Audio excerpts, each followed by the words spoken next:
future. There are no people in the future. No people at all. There are no people in the future. Where did all my people go? There are no people in the future. Let me try my people call. Where are all my people?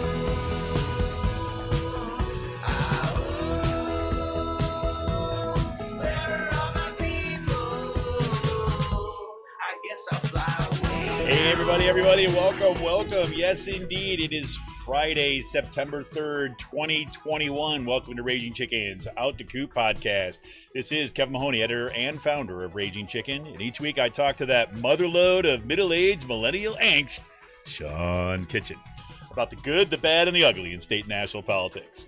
Well, we're streaming live on our YouTube channel, so if you're over there now, smash that subscribe button, like the stream, and hit that bell so you know every time we go live. If you're listening to this on the podcast, you can just click away over to YouTube, right? Make sure you do that. On today's show, well, let's just put it this way. All right, I've had quite a morning already, and this has been an insane week. We're going to do a little free-flowing this week, because let's just kind of like do a quick rundown of just some of the things that are going on this week.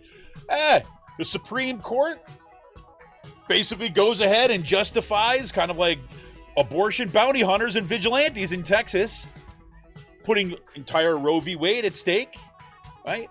Well, the TikTokers at least stepped up on that one, at least in part. And Susan Collins, of course, was wrong. Imagine that. There's climate disasters from floods to fires and flip dives. Well, at least in Philly, we got some flip dives, right? And you got phone records of legislators who may actually have abetted the January 6th insurrection. Yep, they're being subpoenaed. We got that going on. And, of course, threats to tech companies. Don't you dare, or we're coming for you, from Republicans. And you got Joe Rogan's on the paste. Just like, okay. Closer to Pennsylvania. Doesn't get any better. Mike Jones, well, yeah, he finds out, dun, dun, dun, conducting a witch hunt, or maybe a zombie hunt is a more appropriate kind of approach to this. We'll get into that. Sean will have that story. It's freaking amazing.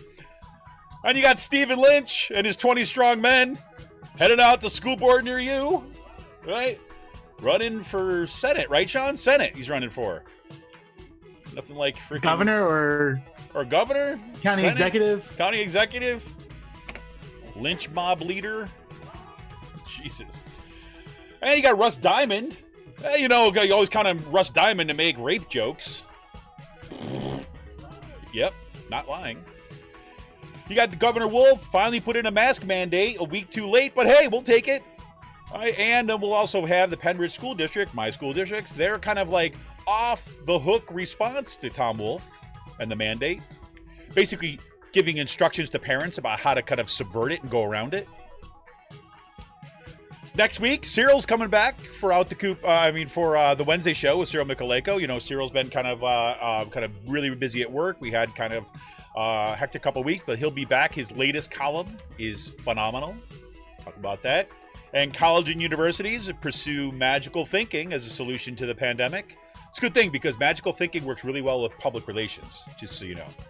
And on that score, we'll have a KU update. And one of the reasons why we're kind of a little off today is I spent the morning on an interview with Steve Oros. If you remember last week's show, I kind of introduced a little bit some of the issues. Steve is a faculty member at Kutztown University who had a heart transplant and was being forced to choose between his life and his livelihood. So we had a little interview with Steve this morning, and it freaking, like, it's devastating hearing what the university is doing to him and some other folks. So that will be our Labor Day special show that will get launched on Monday morning. So look forward to that. If you're a patron of the show, if you went to patreon.com/RC Press and became a patron, you're going to get early access to that interview on Monday's interview, probably later today. And then, of course, we'll have our wrap-up, last call for whatever else is kind of still hanging out there. We'll see what's going on ahead of this Labor Day weekend. Want to remind you, if you're looking for more progressive talk, you tune in to the Rick Smith Show every night on every night on his stream. You can check that out at 9 p.m. every single night, wherever you get your streams. That's Twitter, that's YouTube, that's Facebook, wherever it's going to be. Every Saturday, he's also on Free Speech TV, and he's got his new show on WBAI. You want to tune in to the Rick Smith Show? Well, head on over to thericksmithshow.com and check out the latest schedule for everywhere Rick is. And kind of once you get done watching that, you got to make sure that you listen to this week's episode of the Sisters of the Night Caucus podcast. Yep, you can find that on Anchor, Spotify, iTunes, wherever you get your podcast. Right, the political PA women stirring this cauldron. Oh boy, man, they rock the house. This podcast is awesome, and they know where the bodies are buried. So get on over there, follow them on Twitter at the Night Caucus, and subscribe to their podcast. And attention gamers, right? The Game In, that's with 2 N's. The Game In is a Quakertown-based black family-owned gaming store. They're friends of the show, and they've got everything for retro N64s, the latest consoles, video games for all platforms, collectibles, action figures, Funko Pops, you got it. And look, back to school means that your kid gets an A, they get a discount with the report card. Check out all their stuff. Follow them on Twitter at The Game In. And if you've got a question about something that's hard to find, looking for a game, you can just shoot them an email at thegamein, again with 2 N's, thegameinpa@gmail.com. Special shout out goes to, once again, to Jonathan Mann, who wrote our intro song, There Are No People in the Future. Check out all his great stuff on his YouTube page or follow him on Twitter. That is, oh my God, look at that. That is, just got some cool news. I'll show you that in a second. Follow him on Twitter at SongAdayMan. That's at SongAdayMan on Twitter.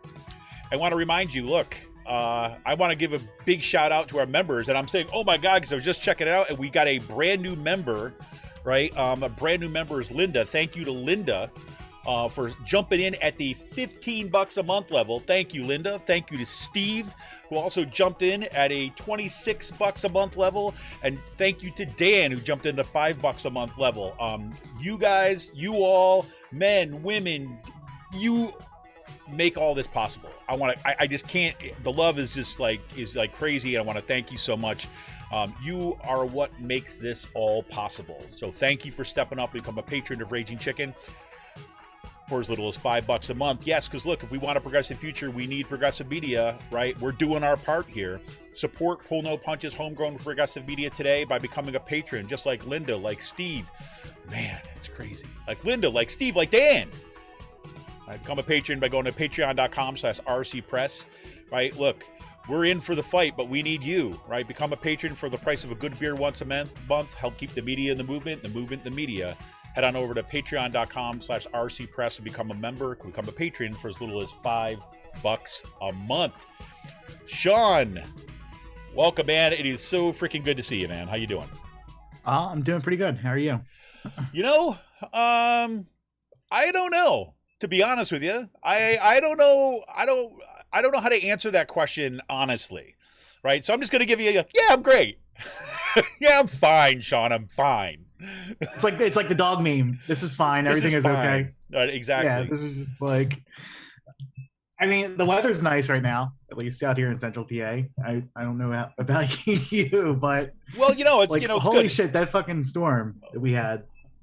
Yeah, oh, that was freaking crazy. We had, I mean, freaking like that was crazy. And I was like, back to school at Gaslight U, and that was, like a whole other trip this week. My kids freaking in like mask off school district over here in Penridge. It's been quite a time. I'm a little, let's just say, on edge. This is probably Sean, I went into this school year, the beginning of this school year, I started at the end of my rope. So I'm like, I'm ready to roll. Basically what it comes down to. Nice. But so, I mean, yeah, but the first thing, you kind of got through, your family and everything got through the storm and everything all right? Yeah, everything was okay. There were a couple tornadoes like that touched down. I can't believe like we're fucking talking about this. The fact that like we've had 2 storms now within the past month in the Philadelphia area that produced like multiple tornadoes. The one like last month produced like at least 10 or 12 across that whole entire area. Yep. And then, a couple really big tornadoes hit because of Ida. So Welcome to the new normal with this stuff. Right? As long as you understand. And it's not like these were small tornadoes. Like, dude, I mean, seriously, I was watching. I mean, this came within a quarter mile of my mother-in-law's house, right? Freaking in kind of middle of Bucks County, right? I mean, kind of running through. And this is not the first tornado that ran through Bucks County like in the past 30 days, right? I mean, it's like the new tornado alley here. Yeah. Right. But, you know, if you believe people who make comments in like our YouTube page, for example, of like, it's not because of climate change. Here, let me show you some mathematical formulas to prove it. Right. Yeah, I'm serious. Like, it's insane. Yeah. I mean, but like, you think about it like this. On the East Coast, here we are. We're dealing with this kind of the aftermath of this freaking insane storm and the flooding. And then on the West Coast, you're having unprecedented historic wildfires once again. I mean, it's just this is awful. And apparently, the fires out in Russia are like 4 times the size of the one that's happening in California right now. Yeah. Like, I mean, we're just this is climate change. This is what, you know, people have been like warning about, and it's pretty fucking insane. I mean, the fires are one thing, but like just seeing the photos coming out of Philadelphia. How high the Schuylkill River crested, you know, like what happened in Manayunk. One of the places had there was 5 feet of mud in the basements of like the houses along like Main Street, Manayunk. The fucking Vine Street Expressway became like a moat. That was unbelievable. Yeah, that became like that pretty much became a moat. It's like New Venice. That's where I went to high school, like right along the like Broad and Vine. Roman Catholic high school is where I went, and it's literally right on Broad and Vine Streets in Center City, Philadelphia, and just it's seeing that thing, how big the Vine Street Expressway is, and driving on that all the time, and then like seeing that like under 15 feet of water is pretty insane. So I was, you know, and like, okay, there's this book. I've talked about it on the show, on the show before. Kim Stanley Robinson's called the Ministry of the Future. It was his most recent book, and it's really kind of centered around climate change, part of the story. And there's these like scenes and chapters and things that is happening as, you know, you have this kind of, you know, really climate crisis where seas are rising, the Arctic is no longer freezing. You know, again, it's like the near future that this is written in, and you know, there's like all this like. There's these people who start kind of like doing this kind of like a new agey kind of boat trips to the North Pole and things like this, and having these big parties and like dance parties and things like this on these series of rafts that are together in like the North Pole because it's all freezing. And you know, and at first when I first read that, I was thinking like, you know, that's kind of that's freaking disgusting. I mean, you think people do it, but then I'm like, no, that's probably what people would do. And sure enough, right, as part of those pictures we saw coming out of Philadelphia included like people doing like flips off the bridges into the Vine Street like sewage expressway, right? And people kayaking through the streets of Manhattan, right? I mean, it wasn't just like the Philadelphia area. Like what happened in New York. Yeah. Well, I think like 50 people died at least in New York because of this. That's just a horrible fucking way to like go get caught up like in a flash flood like that. Oh my God, it just I mean, just and then like, I mean, our infrastructure is totally fucked with all this. I mean, there's just no way we can do it, and I mean, we really have to look at this and start considering how we start getting rid of these highways and start getting rid of like car consumption and use more like public transit and stuff like that. We shouldn't be expanding highways at this point in 2021. Totally. I mean, period. I mean, seriously. And you know, but also that brings up the corollary question, which kind of leads into our next thing too as well. But it's like, you know, the next question is like, well, not just we need to stop building highways. We need to start figuring out like how we respond effectively politically on this too as well. Because like, look, I mean, you've got already Joe Manchin. Joe Manchin in the Wall Street Journal just had like an op-ed, right, published. Good timing, Joe, about how he's not all keen about voting for this kind of climate stuff in this new infrastructure bill, right? Because remember, his vote is key, right? If you're going to pass this through reconciliation, you need 50 votes. And so right ahead of a hurricane that's and New York and Philadelphia are both underwater. Exactly. And Wall Street Journal is based in New York City. He releases an op-ed there that basically says, yeah, it is climate stuff I don't know about. So we've got to get serious about, number one, freaking eliminating the freaking filibuster period, right? And kind of like going full pressure to get this like reconciliation bill passed immediately. Yeah. Because I mean, Sean, if you think about it like this, right? I mean, that has to get through. But what we're seeing right now, that's just what happened in Texas, and the Supreme Court basically saying, we did nothing we could do about this. I guess we got to let Roe v. Wade go by the wayside. We got to let the way they did it too. What's the that? way they did it? The way they did That's it. what I mean. It was freaking disgusting. In the dark of the night, like I mean, just like, yeah, we're not going to challenge this bill. But we're not even going to hear the case. We're not going to hear the case, right? And I've heard like a bunch of analysis on this, and like the more I hear about what the Texas law is, the worse it becomes. Because it's like 100% clear that law was put in place. The only purpose for doing it was a way of trying to kind of give the Supreme Court an excuse not to pursue it, to allow it to stand, right? To start to build that in. Because the state basically, I learned this, I was listening to Chris Hayes' show last night, learned this one, is that normally what happens in a case like this, when they appeal to the Supreme Court to kind of like put a stay on the enacting of a particular law. This has happened again and again and again in past of these anti-abortion laws or abortion ban laws or overturn Roe v. Wade stuff. It would get to the point of like they'd pass it in the state, and then there'd be a lawsuit. Right. And the lawsuit would basically have to name a government official that is responsible for overseeing the enforcement of that particular law. And then they would take it to the Supreme Court and say, demand that there's a stay until this gets worked out. Right. What the Texas law did is they basically said, no, we're going to make it illegal for the government to enforce the law. So we're going to pass the law, but the government it's going to be illegal for the government to enforce it. So therefore, there's no one to name in a lawsuit. Instead, we're going to grant individuals a bounty of $10,000 to track down people who have abetted an abortion in any way. And it literally is like the freaking stories out of the Wild West when you have these freaking bounty hunters. You're encouraging lynch mobs. You're encouraging political it's state sanctioned violence. Like it is state supported and state sanctioned violence like that they're doing here. I mean, like, and it's pretty fucking naked compared to like what they've done in the past in regards of like sponsoring state violence. Like, you know what I mean? It's just like, yeah. I mean, I don't think things get better from here. Oh no, I mean, like, I mean, it's going to put the onus on how important 2022 is because, I mean, like, yeah, I mean, there's literally like going to be one person who's going to be stopping this shit from happening, and that's going to be the next governor of Pennsylvania. If we, if we're going to fucking elect Josh Shapiro for this, but like, I mean, Tom Wolf is the only person stopping the bans from happening here in Pennsylvania right now.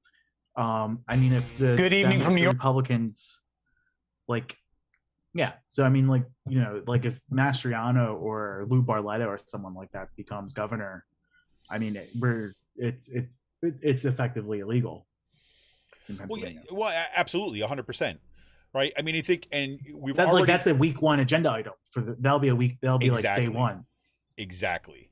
And this is also the, like, we've had, I'm spacing out her name right now, but the governor from South Dakota, right? Who's a presidential hopeful. She's already indicated that okay, look, hey, now we got our roadmap about the law that we can pass in order to kind of ban abortion in the state. So they're planning on moving ahead with that in South Dakota. I mean, there's like a race on the right wing right now about which other state is going to be able to follow in the suit of Texas more quickly. Florida. Yeah, I mean, this is bad. I mean, this is super, super bad. And, and now for the first time, you finally got Nancy Pelosi saying that, that we're going to go out and try to kind of like, codify Roe v. Wade after the Democrats yammering about this for like 20 years or more about how they're going to codify like Roe v. Wade in law, but never moving forward and pushing forward on it. It looks like they're finally going to do this, right? They're finally going to try to pass a law that is basically going to make the legislate Roe v. Wade and not make it a Supreme Court decision. But guess what? If the House goes ahead and passes, there you go. The House goes ahead and passes this, it goes to the Senate. And there's no way it gets through the Senate without filibuster reform. Even if it gets filibuster reform, that's still questionable given Joe Manchin's outspoken, stance against abortion. Yeah. I mean, like, we have come to the point in this party, talking about this yesterday with Brett, on Twitter, like you can see it in the caucuses here, especially like in Pennsylvania. Like we've come to the point where it's unacceptable to be a Democrat that supports restricting access to abortion. I mean, like it's pretty much universal now in both caucuses.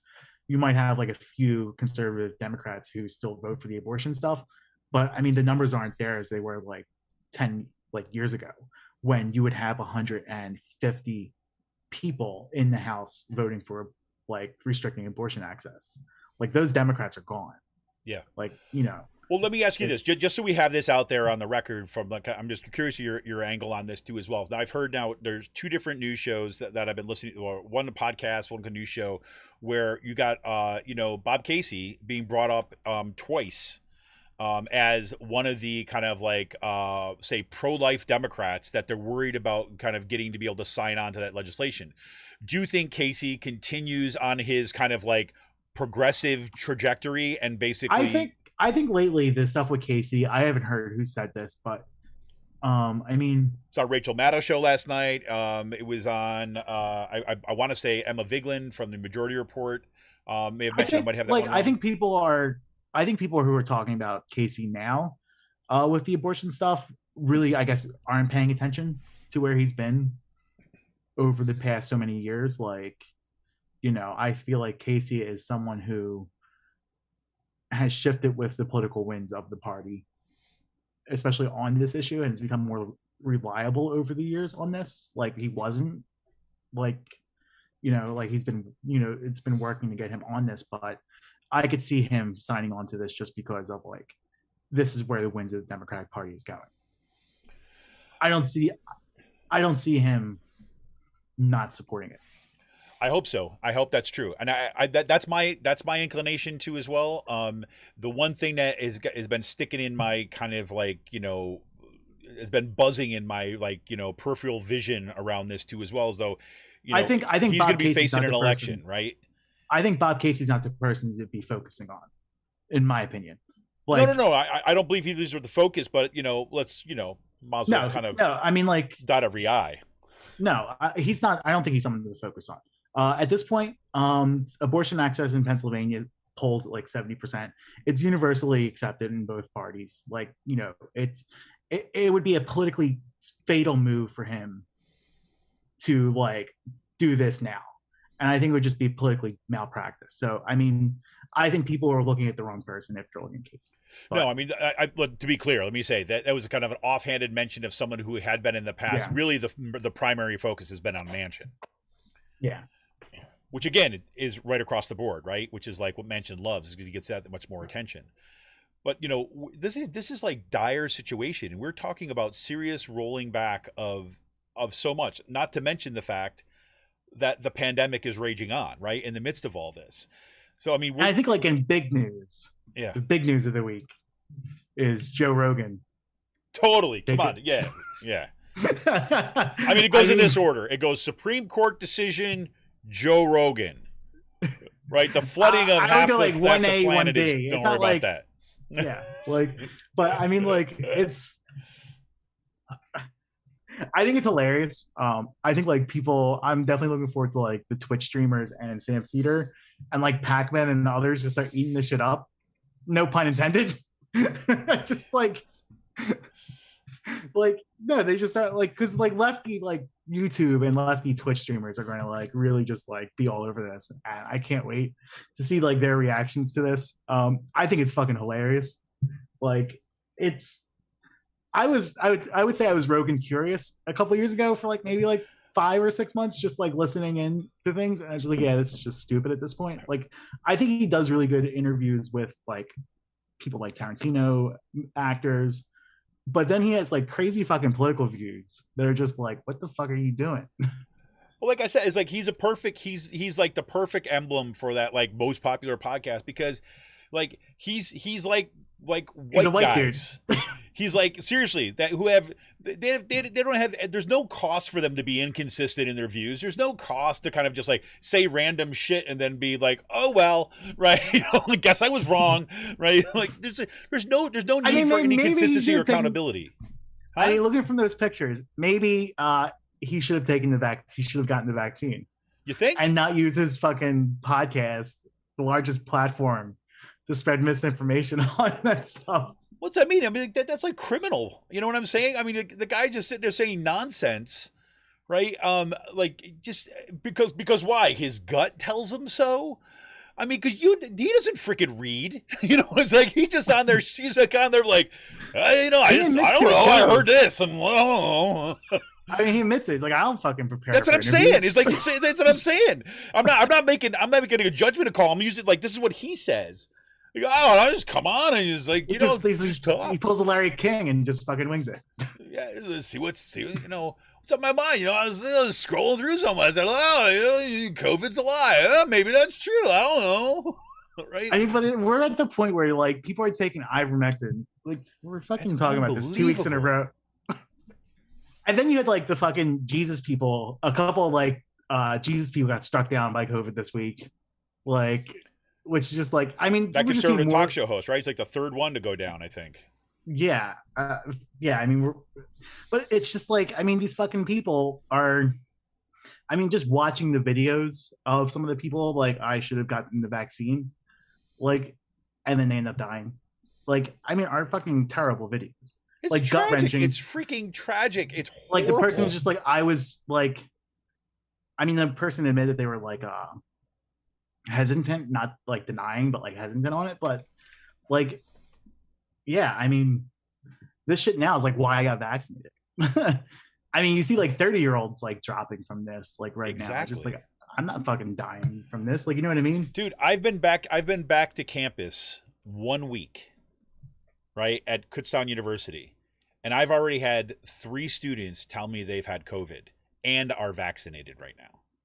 They're not positive right now, but had them earlier in August or the end of July.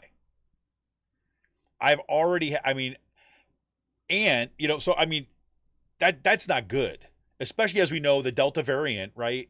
People who are vaccinated can also spread the shit, right? Yeah. I'll get into that in a minute, but it's like, but seriously, it's like, you know, I mean, for Joe Rogan to be out there, it's kind of like saying this nonsense. He's just unbelievable. And then you got these pictures of him like coming up on denying. He's like fucking all face is sweaty and red and like, I feel great. You know, it's like, you gotta be freaking kidding me. Yeah. I mean, like, it's also like, you know why, like, no one from Fox News has gotten, because they have those rigid, like COVID protocols in the entire freaking industry. Yeah. Like, you don't want your cash cow, Tucker Carlson, getting COVID and dying, or Hannity. Like, no, they have mandatory testing. They have cards. They have, I mean, everything. Seriously. Yeah. So. Free vaccination clinics for everybody on the news. Seriously. But I mean, it's just, it was kind of, I started laughing. I was laughing when I saw like the post that he like is on ivermectin, and he fucking admitted to taking it too. I mean, seriously though, but I mean, how can you not laugh though? I mean, it's really hard not to. Yeah. I mean, there's some cases it's not like, yeah. No, like, I'm talking specifically about Joe Rogan here. I'm not lumping everybody in one barrel. I'm saying Joe Rogan, it just like I saw him like. I mean, you're the man at the largest platform in the fucking like world, right? At this point with your podcast. And let me be clear, like you, just so that I'm not like anybody like you. You know, I'm not like inhumane here. I'm not saying I wish bad things on him, but it's like in like the era of kind of gallows humor around every corner. This was one of those moments where I was like, oh my god, Monty Python skit.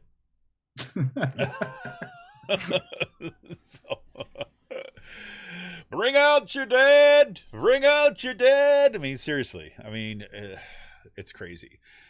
What can you do but laugh here? Seriously. Yeah. So one other thing. So look, I've got to have. This is kind of where my head goes right now. Is that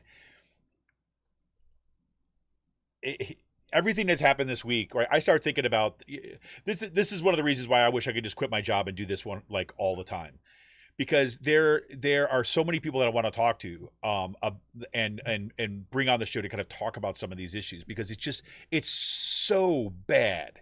I mean, it's like on the one hand, I'm like, Sean, you remember when yeah, of course you remember, but through the Trump administration, it just felt like the fire hose was on all the time. Yeah. Of like shit was going on. It's a different fire hose, but it is nonetheless a fire hose. Right? It's like the Trump fire hose was just kind of like nonsense coming from everywhere and kind of like slash and burn everywhere that you can be. But it was just kind of like the chaotic, like horrible human being just going after everything. Right? And it was just hard to kind of get your footing. Right now, we're talking about the fire hose of like material reality coming at us. Right? I mean, what happened in Texas with the Supreme Court is there's no other way to look at it as a fundamental assault. And I'm really upset that I can't remember this woman's name she was on. She's an amazing journalist who was on Chris Hayes last night. Rebecca Traister. I was hoping it was coming. And she was talking, you know what? This has been the moment for a long time. Right? This has been the moment, and like this has been going on, where we've had multiple moments like this where people keep on saying step up, then people don't. And there's been people like me and people like activists and people like other journalists and a women's group who've been saying this is the road that we're on. And everybody looks around, including people in the Democratic Party, and looks at us like we're hysterical. And now that we're here, she's like, it's infuriating. Right? And now, and then you've got like Dahlia Litwick, right? Who like writes on the Supreme Court, not a big lefty by any stretch of the imagination, really solid reporter. And she's like saying basically, look, anybody wants to talk about things that you could do, and like Joe Biden's commission on looking at alternative, what we could do as Supreme Court. She's like, it's all an academic exercise. If they're not talking seriously about expanding the number of justices on the court at this point, there's nothing you can do. And all this kind of like academic exercise about possibilities about what we could do in 27 years from now is worthless. So for her to be going public and saying that was just, I was like, whoa. Yeah, I mean, like this is gonna be like a whole entire generation of these fucking decisions that are coming out by the Supreme Court. Like, and Democrats are just gonna fucking play lip service with this. Yep. They're not gonna do anything. No. I mean, like, Well, I mean, I do think they would rather, they're more concerned about their right dying in office, like Dianne Feinstein or Nancy Pelosi, dying with the gavel in their fucking hands, versus like getting out of the way and letting actual people do stuff. Like, you know what I mean? Like, it's like these people think it's their right to die in office. Well, I do think that the pressure is being felt, though. I think that's why Nancy Pelosi kind of got out, and even though she she gave a press conference that was communicating everything. Stephen in Breyer's terms not of going to like fucking retire, though. Like, what's that? Breyer ain't going to retire, and then we're going to have a 7-2 Supreme Court. Mm-hmm. Like, just because like he thinks it's his right to die in office. Yes.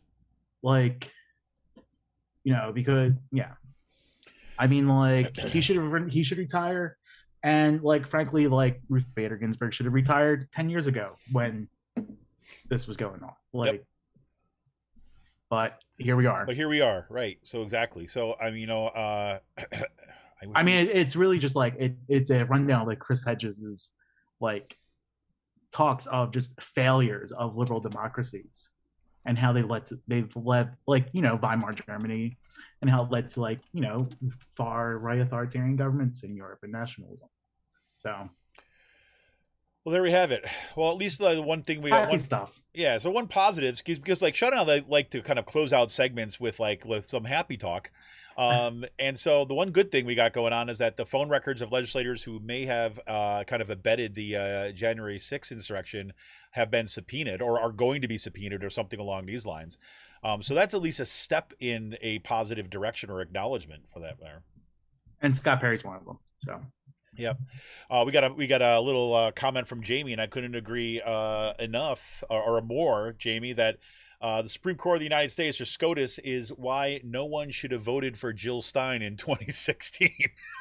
Like, do we do this? Yes. Right. And I think that's one giant chorus of election have consequences, folks.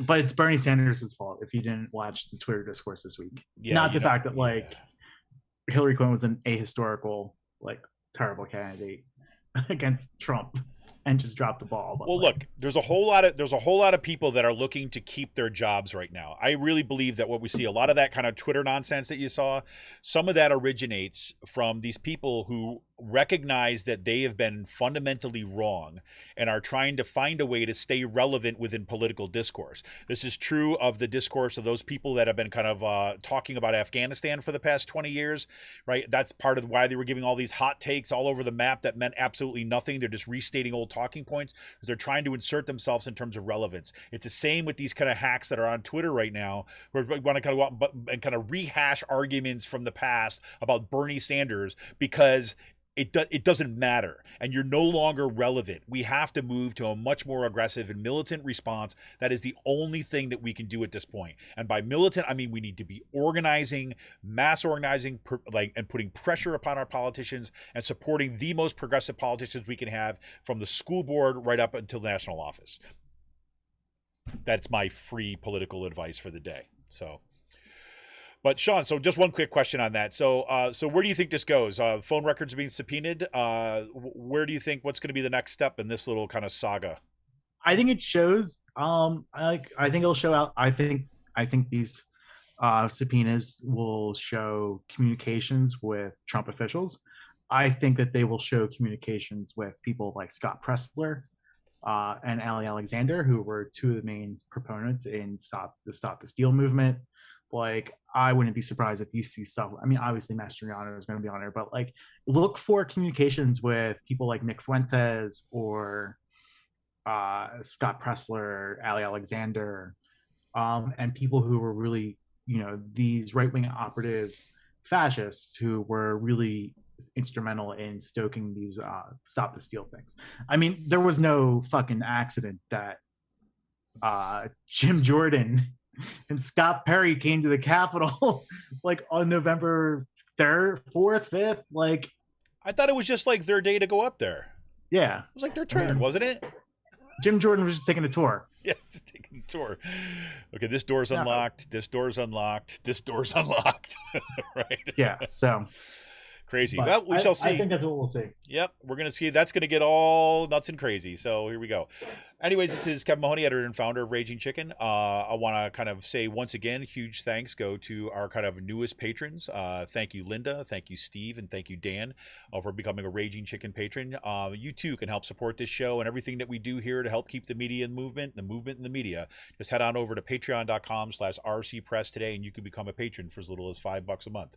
We're going to be right back after this quick break with some more craziness that's happening right here in Pennsylvania. We'll talk to you then.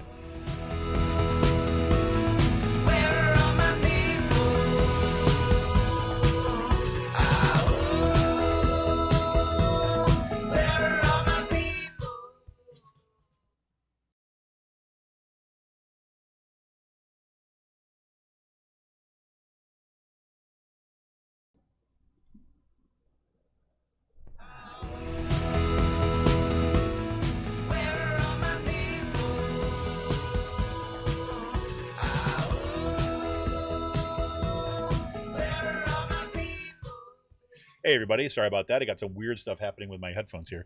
Welcome back. Raging Chicken's Otaku Podcast. I'm here once again with Sean Kitchen. Sean, I'm just going to just hand the plate over to you right now because it's been quite a week in your neck of the woods. as he's freaking sucking on his Yes. giant water I'm sorry. bottle. Yes, it has. My bad. No, I wanted to get a quick sip in. Yeah, No, quick sip in for this. yeah. Get ready. Yeah. So a couple weeks. So last week we ended up getting our emails in from the York County Commissioner's office that we asked for in the right to know request. I think that they use this as a stall tactic. Basically, what they did was they denied our emails. We had to appeal in order to get them, and then they waited till like the day the filings were due just to hand the emails over instead of having this case go any further. So we got these emails. One of the emails that we got, our chain of the emails we got came from State Representative Mike Jones, who Write is that not down, everybody. State Representative Mike Jones. Okay. who is not a rapper, not the rapper. Not to be confused with the rapper Mike Jones, but State Representative Mike Jones. And his office went on a witch hunt looking for 15 dead voters. They claimed to have found 15 dead voters who died in 2019, but voted by mail in 2020, or they died before 2019. So they were dead for like a couple of years before they voted and ended up voting anyway. And so Mike Jones hands this over to the York County Commissioner, CC's the CC's the fucking district attorney on this. And like he pretty much says, yeah, me and my staff, like my staff started conducting, like looking into this, and they came up with names 15, and I say potential, and I emphasize potential dead voters. So Mike Jones does that. They start looking into it. Turns out the voters were not dead. They were all alive and active voters. Were they though? Do we really know that they're not zombies, Sean? I mean, so I mean, we can see, but I mean, like, and then that's crazy. The fucking the solicitor had to respond to this and said, no, they're not dead, there all alive. And then he pretty much did like, oops, I was wrong, I spoke to a lawyer, and a lawyer who knew a little bit more about this stuff than I did, and looks like they were all alive. Like, yeah. So like I led with the accusation and then looked for the facts. Right. Yeah, so oh my god, the Mike Jones zombie hunt. That's just brilliant. Yes. So I mean, like, it took off pretty quickly as soon as we put it up on Twitter.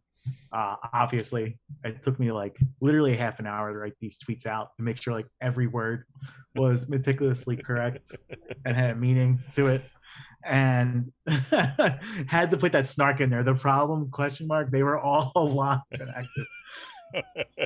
Yes. So I mean, as soon as we put that off, a couple people retweeted it, like Stephen Crusoe and Adam Bonin retweeted it, and then like from there, you actually like see this stuff happening in real time.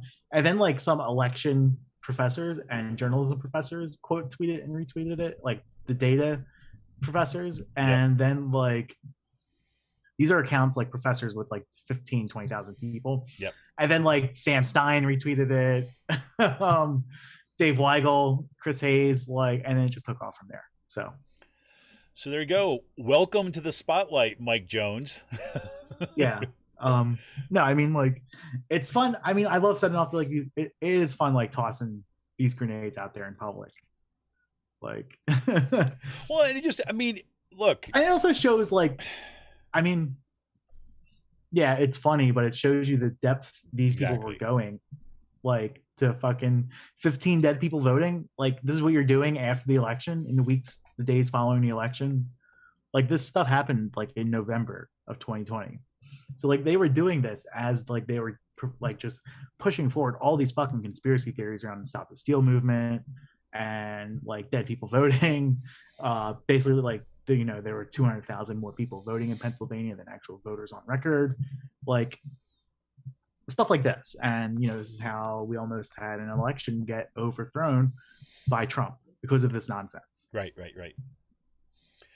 So, well, I mean, it also shows you how important it is to have people like you doing this kind of work. I mean, and kind of like organizations like PA Spotlight, just to be out there doing this stuff. Because, look, I frankly, I don't think that would have gotten into the light of day had it not been for the work you guys are doing. So, kudos. Thank you. No, I mean, it also shows that like the media really needs like it is funny with this stuff. I don't know like how far back, but like I've gotten the other right to know requests like from Fulton County and stuff like that.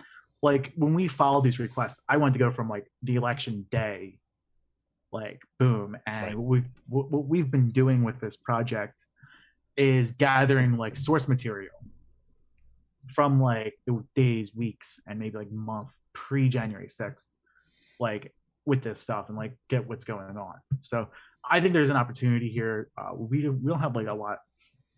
We don't have like salacious emails, but we have stuff that like gives us a timeline of how these things were going on. And I think that's going to be like a really good like long-term project. Like make a timeline of these emails, incorporate like what else was going on at this time.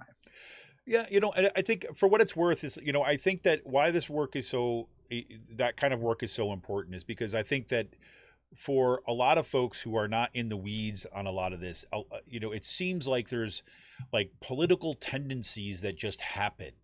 It seems like things are going in this direction or things that are going, or people say, and, that whole idea that, people or constituents feel or, what the voters think, that does a lot of work a lot of times for what's actually going on.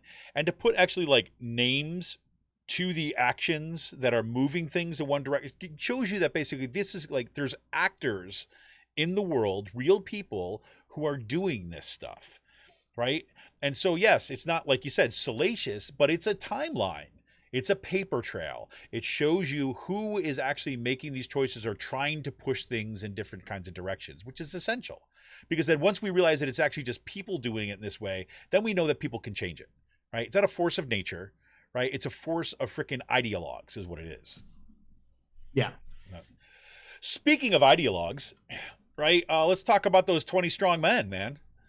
How about that? Yeah, I mean, yeah, I wasn't there for the rally. I stopped by before and I was just like, fuck this shit, I'm leaving. Like, I just don't need to be there. Like, you know what I mean? Yeah. Zach was tweeting about this, like, as he was recording. And they had their own live stream there. And no, I mean, like this is just like this guy Stephen Lynch it was fucking insane actually. Like to hear this basically like threatening mob rule at a school board meeting over mask mandates. Like, I mean, but it also shows you the fucking shit that we've been hearing about mask mandates over this stuff. This is a very vocal minority. If there's one thing that'll save us with the school board races coming up, it's that the overwhelming majority of people, like 70%, support these mask mandates. It's just like we have to mobilize these people to get out and vote for these school board meetings. And like these people are really just like going out in 4K right now and just like putting their names out there and really just like with no fucks given. Right.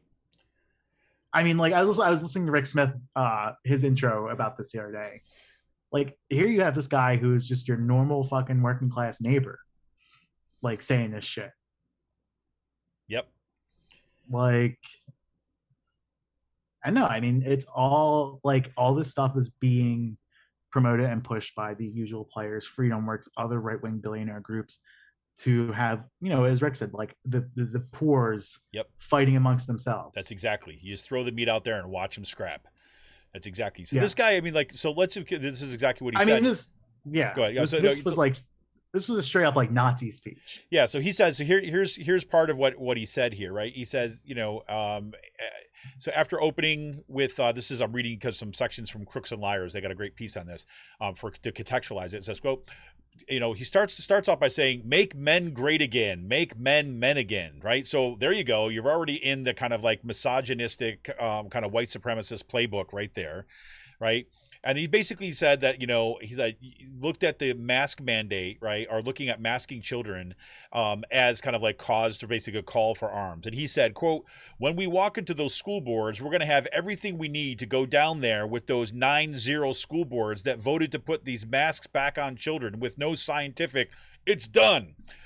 Given them the research and data. Do you understand that? He's like, not making sense, obviously. Forget going into those school boards with freaking data. You go into those school boards to remove them. That's what you do. They don't follow the law. You go in and you remove them. I'm going in there with 20 strong men, and I'm going to speak to the school board, and I'm going to give them an option. They can leave or be removed, right? And like this stuff was happening. Again, usual people were talking Yep. previously. You have Scott Pressler over the weekend, like these same like World Freedom rallies that was happening. Basically, say we're coming for the school boards. The Stop the Steal movement is coming for the school boards. Like, and this is exactly what we're seeing. These are all insurrectionists. These are QAnon conspiracy theorists who are like going for school board members and like physically threatening violence against them. Like their goal is just to have anarchy and not to have this stuff working. But like it is, yeah. I mean, it's just like it's. I mean, all of this stuff is connected. Like this is the Reopen movement. This is the anti-mask movement. This is the anti-COVID movement. This is Stop the Steal. This is Audit the Vote. Like the school board stuff. All this stuff. These are the same people who've been doing this shit over the past year, who have been getting supported by institutions like the Commonwealth Foundation, who allowed these first few rallies to be astroturfed and legitimized with their support. You know, you have Freedom Works coming in and the Heritage Foundation, you know, pumping money into the critical race theory. You have Commonwealth Foundation, again, playing both sides of this. They are playing the, like, you know, concerned white suburban parent with teaching critical race theory in places like Lower Merion. And then they are profiting off of the backs of Black and brown children through their charter school agendas. Like, I mean, like that right there is like the perfect dividing. Yeah. It's like just playing both ends of it. Yep. There's when you kind of like, you know, if you sew something together really loose and then you pull the threads and it all comes together. That's like that. Yeah. Exactly. So, and something I didn't see this week, all right.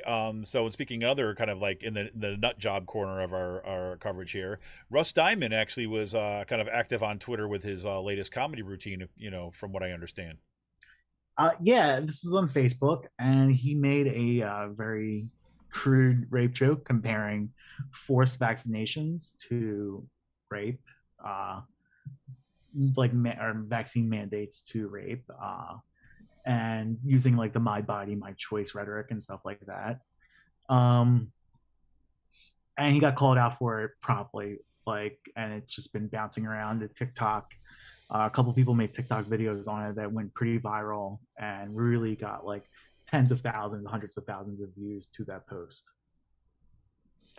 There you go. Good old Russ Diamond. And again, one of the key players in a lot of the nonsense and a lot of the craziness that's happening in the Also someone who has like PFAs filed against him. Right. Like, I mean, just putting that out there. I mean, so. Let's be clear. Crochet. Yes, Emily. It was crochet. That's what I was thinking of.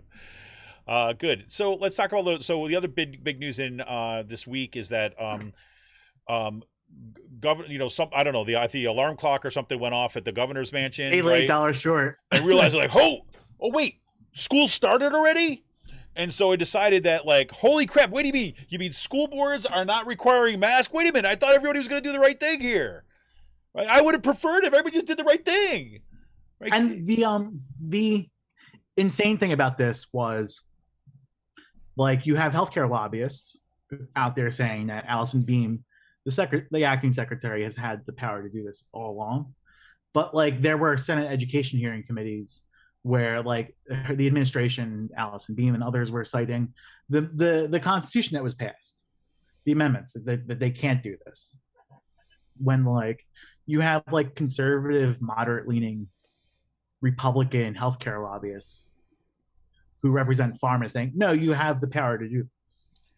Like, see, this is what I don't understand. I don't understand the mentality. And I'm going to talk about this again. And now, like, since this happened, you have a bunch of Republicans introducing a constitutional amendment to restrict the powers even further as just a petty power play. By like 2023, when this gets on the ballot, if it ever gets on the ballot, like this will be for the most part behind us.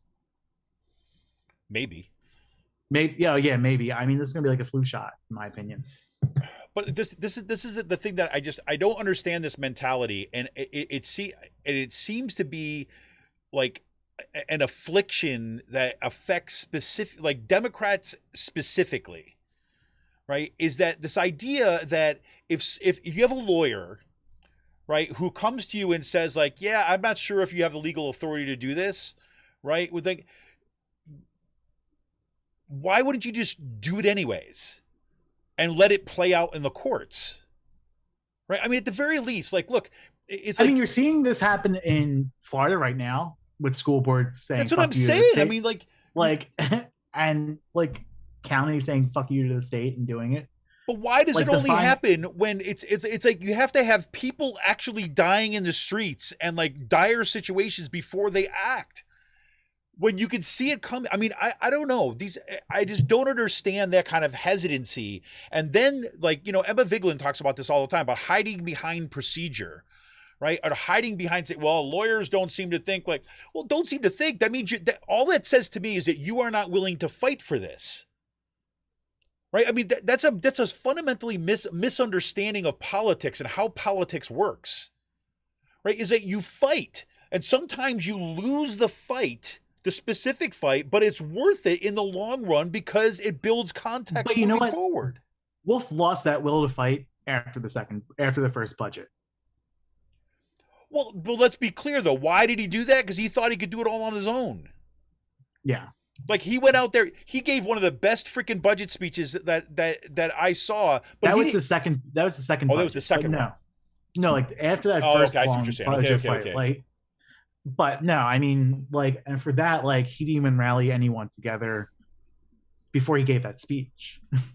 The second one. Well, the second So one, he that's just- what I was like, he just went out there and he kind of like, okay, chastised the kind of like the Republicans in the House, but didn't let anybody know he was going to do it, and like didn't line people up, didn't have a plan for what happens afterwards. Just thought something would happen. Yeah. I mean, it's like, it's really astonishing to me. It's because like he's not a dumb guy, right? I mean, but I also see, you know, I see this in like over and over again. I hear this. I think he's just lame ducking it right now. Yeah, but look, it's more than that, because this, I'm telling you, people, I don't understand this. This is a particular thing that happens. You know, I don't know. Like, it happens in my own union. You say we got to fight this. Well, I don't know if we have the legal authority. Like, I don't you get it? How do you actually know the answer to that question? You don't unless score fought points it? playing defense. Yeah, but it's a weird kind of defense, isn't it? It's not even going on offense at that point. Like, you're just. I mean, it's kind of like, you know, I don't even know, man. I mean, it's like, if you believe, look, I guess I look at this as like, just like, how do you maintain some sense of being a human being in the world? These institutions, yeah. And I think, like, if you have something like, you recognize that these policies of these anti-masking policies or the mask optional policies, like in my school district, are going to actually have real harm on kids and communities, and you're a freaking human being who cares about other people, why wouldn't you just fight and say, no, we're going to do this, and let the fight happen? And then you just seated like weeks of people screaming at school board members exactly over something you could have done a month ago. Like, and you had the power to do it, but instead you allowed school board members to get hollered at for weeks over this, like at Central Bucks or out here in Central Dauphin, or like in like other parts that this shit's going on. Like, yeah, I don't know, Sean. I mean, look, I had a meeting last night. And then you had the Republicans out here rat fucking their school districts for mask mandates. Like, what the fuck did you think was going to happen? Well, that's exactly it. That's exactly it. So I don't know. I mean, like, the same kind of stuff, you know, this is, you know, I mentioned this at the top of the show too, as well. Like, I, you know, talked with Steve Oros this morning, who's he's a faculty member at Kutztown University who had a heart transplant, was ordered by his doctors. He basically said, okay, you can go back to work, but you are not allowed to be back in person with COVID because it could kill you.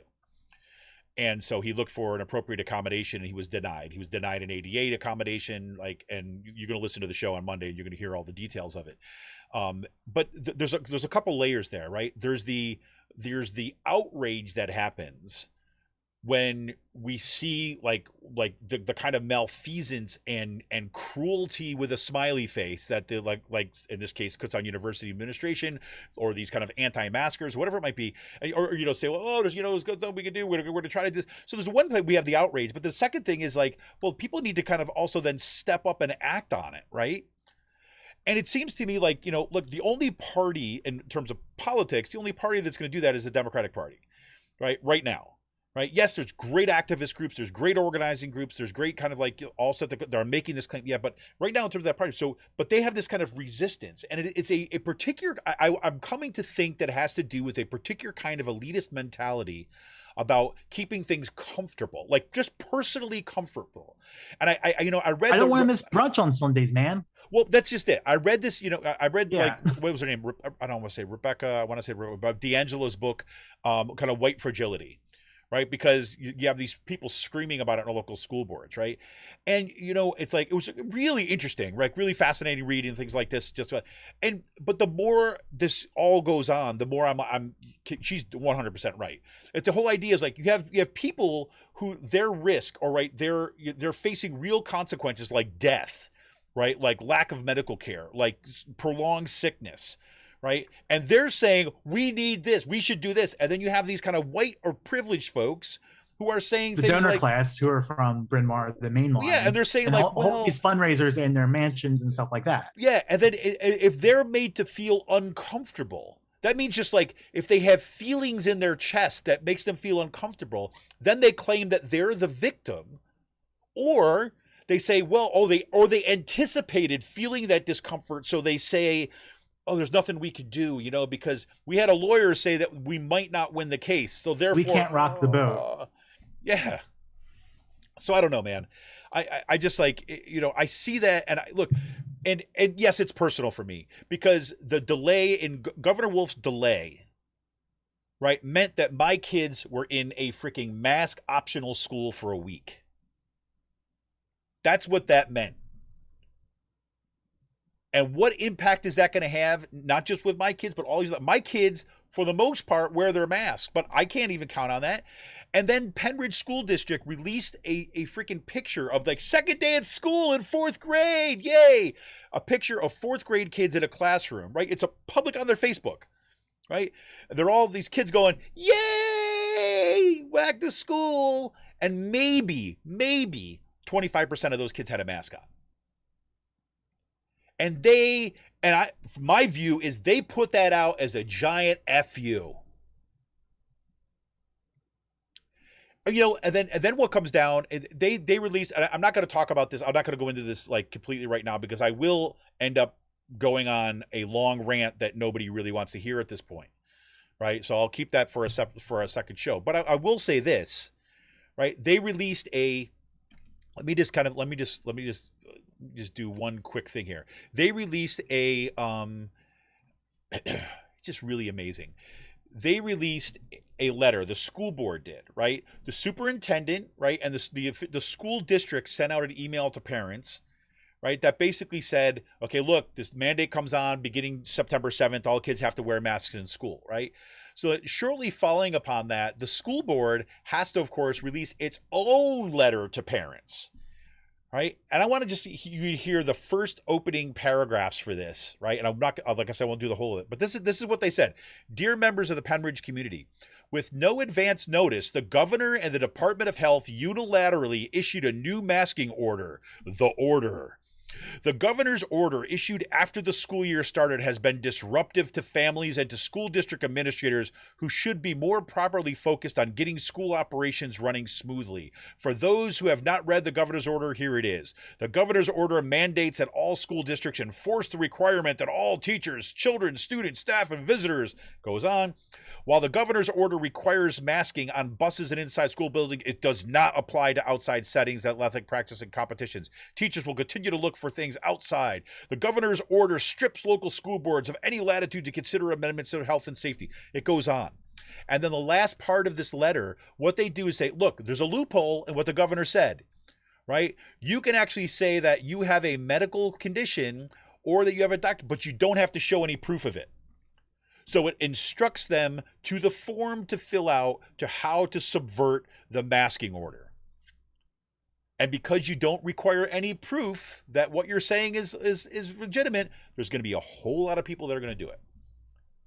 That's what this means. The fact that that this comes down now. Right? So, I mean, call me a little frustrated, Sean, but I just I'm a little frustrated. That's all I got to say. Meanwhile, I'll kind of close out with this. On the pandemic things. This is, like I said, is my first week back at Kutztown University campus, where the university administration is doing the absolute legal minimum to keep people safe. That means that we have to require a mask, and I love the fact that they gave us masks. Right, here's your masks, and they don't even have freaking like nose pinch things, right, to keep your glasses from fogging up. Right, they're just kind of like, somebody like had leftover underwear. They went as cheap as possible. Yeah. Oh, exactly. Oh, but the KU brand is there though, Sean. They had to save money for that percussion, the mallet laboratory. The mallet museum. Totally, man. Why should we kind of provide faculty or staff or students with N95 masks when we're going to have a mallet museum? We got to kind of have priorities here, everybody. Right. So, I have to say, this is the first week back, and this surprises me every time because I'll be honest. I mean, this pandemic has impacted me in ways that I don't always recognize consciously. And then I kind of get in a certain environment and I feel it. And my first class, when I went into my first class and I kind of like got things looked up and I looked up that student and I saw several students in the classroom, got their junk hanging out of the top of their mask, right? Because they haven't learned how to freaking pull things up over their noses, right? And really what it is, not that they haven't learned it. It's like, it's a few white guys in all three of my classes that I had on Tuesday, 3 white guys, right, in the first class, and then other ones in the other classes, just purposely keeping the mask down below their nose because they don't like wearing a mask. And that's their little sign of resistance, right? So they're going to put everybody else at risk because they feel uncomfortable with it, right? When I first got to campus, right, there's, students walking in the building, no mask even in sight, even though it's required by university regulations. And there's absolutely no provisions by the university to make sure that masks are being required. In the open areas that are outside the classroom, but still in closed buildings, right, despite the university's mask mandate, right, there's people openly sitting around socializing with no mask, and that's going on, right? That's all happening. There's no contact tracing. There's no requirement for testing, right? There's ambiguous at best information about whether or not people our students should support whether or not they're testing positive. Right? They will not allow faculty to get tested at the university's own facilities. They have to go find testing on their own. And the CVS that's doing the testing in Kutztown is backed up a week. So if you feel sick today, you're going to have to wait a week before you can get tested. Right? That's where we're at. Right? So, and again, there was a great piece in the Chronicle of Higher Education is called, college and universities pursue magical thinking as a solution to pandemic, or something along those lines of the title. And that's what they're doing, right? They're using, they think that public relations can beat the virus, right? It's the grit and fortitude model that Kenneth Hawkins said. We just kind of pretend it's not there and just kind of push through, we'll be fine. It is the most irresponsible and backward way of kind of approaching something like a kind of a medical emergency, which we're in right now, like a kind of a pandemic, than I could possibly ever think so. It's like it shows you the withering on the vine of the thing that we call society when we see this kind of stuff. So, but we're going to have more on the kind of on the KU issue on Monday. We're going to get to hear from Steve Oros and hear his story. And I guarantee you, when you hear what the university has put Steve Oros through, you are going to be as devastated and as shocked and as angry as I have been. So please tune into that. And then at 7 p.m. on Monday too. So that's going to get released early in the morning on 7 p.m. in a regular Out the Coop live slot. We're going to have just kind of an open phone session to kind of talk about that and some other things too as well. But there you go. Anything else going on in PA, Sean? Not right now. I think we're going to be gearing up for a couple of the first audit or fraud or 2020 election scam. Like next week? Yeah, within the next week or so. So I mean, it's happening. So audit time. It's audit time. They want to replicate something that will make Arizona look like fucking peanuts. So strap in. We have all this money on the money tree for these audits, but we put $7 billion in the fucking rainy day fund. Yeah, man. So here we go. At least we got our freedom. Well, there you go. All right, this is Kevin Mahoney, editor and founder of Raging Chicken. We're going to be back right after this quick break to wrap it up in this week's Last Call.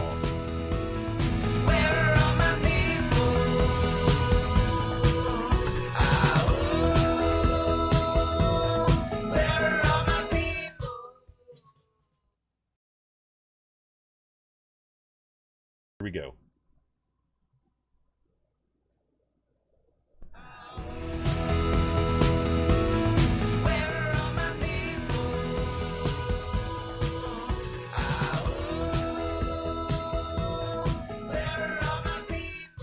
Hey everybody, welcome back. This is Raging Chicken's Otaku Podcast. It's the last call. We're here with Kevin Mahoney and Sean Kitchen. One quick correction. I was reading quickly before the break, so I made a mistake and I want to just correct it.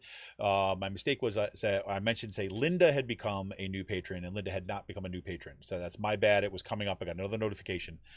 So my bad. My apologies. So we have, but still, this thanks goes out to Steve and Dan for becoming patrons over the past week. So once again, Sean, what do you got going on for the weekend, man? What do you got on for, I don't know, news, blues, or happy news, or I don't know. What's happening? Labor Day weekend. So Capone is going to be happening this weekend. And then there's going to be an action. Wait, what's going to happen this weekend? Capone out in Harrisburg. Gotcha. Capone is a festival that happens every year. I think it's a Greek festival, or I think there's some Native American ties to it as well. There's going to be a Native American powwow that's going to be happening in the baseball stadium, and then there's going to be other like food trucks, festivals, art tents, all that type of stuff up there. So weather's going to be amazing. The river's not going to be too high. We'll be able to do that. So there'll be attractions there. Mask off and have fun, man. Mask off and have fun. Yep. Exactly. Let it rip. Roll the dice. Harrisburg held concerts. Harrisburg's holding outdoor concerts. Yeah. And I'll be going to one of them in a couple weeks, so hopefully it still happens. I mean, we're just like, yeah. I don't know. I mean, but the thing about with the concerts they're requiring everyone to show their vaccination cards on the way in. So, which is good. I mean, again, look. Yeah, I'm just kind of going to the extreme, I know, but it's like,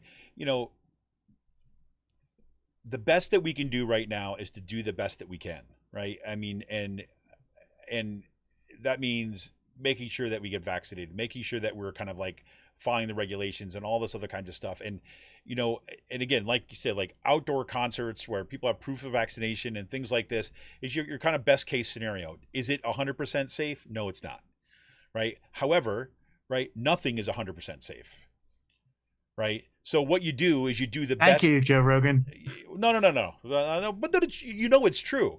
There's nothing 100%. Right. So I know there's perceived risk. But this is precisely the problem. Right. This is why we all get here. Is that people tend to see everything in terms of black and white. Right. When it's like, and I have this affliction too as well. Right. But it's like legitimate, like, you want to be as safe as possible, right? If you wear your seatbelt in the car, right, your risk of dying in a car crash is lower. Does it mean that you're immune from car crashes? No, right? And this is just like here. Yes, it's going to be true. Is that you can vaccinate? The very least we can make sure is that you don't die, right? Or don't end up in a hospital on a ventilator for a month, right? That's a good thing. And if you're going to go to a concert, go to an outdoor concert, right? Stand away from people a little bit. Right? Get out of this. Don't go in the mosh pit, for Christ's sake. I can't wait till I go to the Menzingers concert in December, and that won't be outside. Well, it's good knowing you, Sean. Just kidding. I'll be eligible for my booster by then. So yeah. Yeah, I should be eligible soon. I got to actually look at that and see if I can schedule that soon because the way it's looking at Kutztown right now is not good. But I am going to get away for kind of like a day and a half or so. We're going to go up the mountains, make a little trip, kind of spend a little bit of a Labor Day weekend, just doing a little relaxing with the family. I'm going to be spinning up some D&D campaign stuff. Working on my own kind of homebrew campaign in addition to running this other one with my son and his friends. My son, my daughter, and their friends, I should say. So that's been a lot of fun. It's been my main distraction. I've been continuing my listening to and watching of the Dungeon Run, which is you can find it on YouTube, but it's also on caffeine.tv. That's been just a whole lot of fun, and it's actually it's been keeping me relatively grounded to have just something completely away from this stuff for a bit in kind of in terms of my mental space, because I tend to focus a little bit too much and obsess a little too much on this stuff all the time, and that's not good for my own health, right?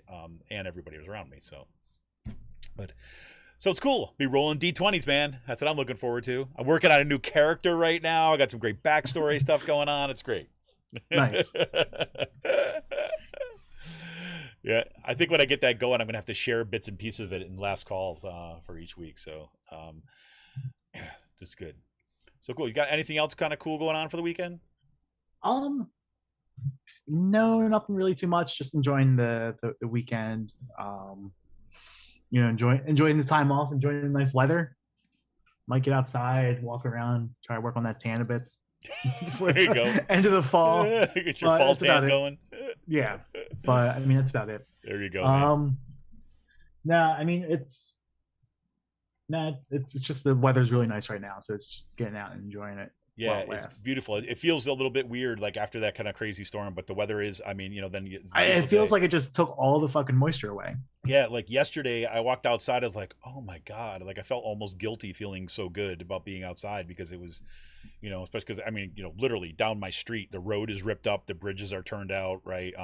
There are people that got, luckily, as far as I know at this point, nobody lost their lives, right? But there were people that got stuck in the floods. In Percy, they've got the old historic covered bridge got ripped off its foundation. The damage is pretty, Free Will Brewing. That's what I wanted to mention. It's like Free Will here.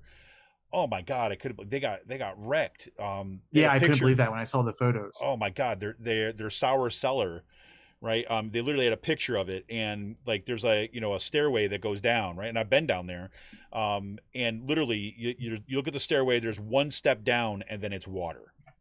The entire to the ceiling was filled with water. They reopened. They have a reopening today too as well. They're going to giving away free burgers, and they tried to kind of we're taking a bunch of stuff that they had just canned and are chilling it up to kind of make it available for everybody. But that's going to be some major cleanup, man. So my heart goes out to those folks who are kind of working so hard to make that there in the center of the community. But holy crap, the devastation was pretty crazy. And and I hope that anybody's listening today is like, you made it through okay, and your family made it through okay, and your friends. I know that people are struggling with right now with everything from being without power to still having floods in their basement. I look at those folks down in Philly, and my heart goes out to you too as well. But let's get to it. Anyways, this is Kevin Mahoney, editor and founder of Raging Chicken. Sean, man, great seeing you as always, and we'll talk to you soon. Enjoy your holiday weekend. Yeah. You do the same. Labor Day. Yes, indeed. This is Kevin Mahoney, editor and founder of Raging Chicken. We want to thank you for tuning in once again. Thanks to Jamie. Thanks to Emily for the chat.